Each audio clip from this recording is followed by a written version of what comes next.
Hari ini kita bakal coba bedah salah satu aplikasi populer buat ngintip rahasia di baliknya.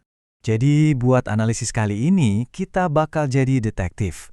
Kita akan pakai alat khusus semacam checklist rahasia dari pakar desain buat ngecek sebuah aplikasi dan lihat apa yang bagus, apa yang kurang, dan kenapa bisa begitu.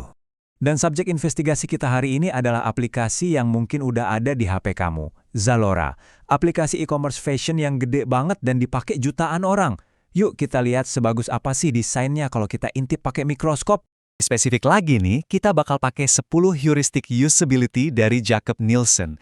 Anggap aja ini semacam 10 perintah buat desain antarmuka yang ngebantu desainer dan juga kita hari ini buat nilai apakah sebuah aplikasi itu beneran ramah pengguna atau enggak. Heuristik pertama yang kita lihat adalah soal kecocokan antara sistem dan dunia nyata.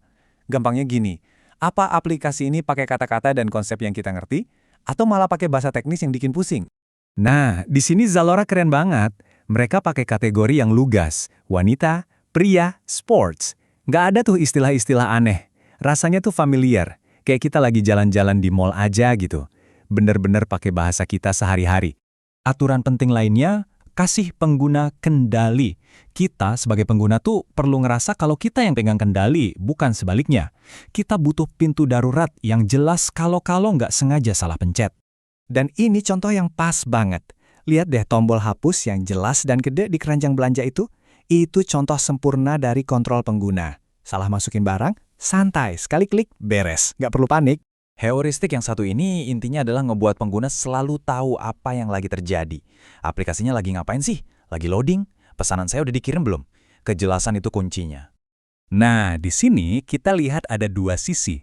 Di satu sisi, Zalora bagus banget nunjukin status pesanan. Diproses, dikirim, itu jelas.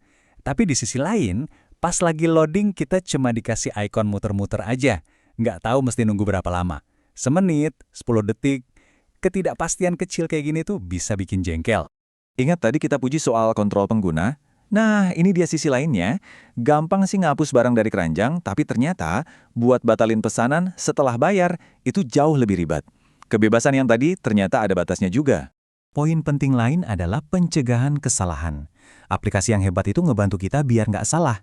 Nah, di sini Zalora punya beberapa celah. Mungkin kamu masukin barang ke keranjang. Ternyata nanti baru ketahuan stoknya habis. Atau yang lebih bikin frustrasi, voucher diskon kamu gagal dipakai tanpa penjelasan yang jelas kenapa.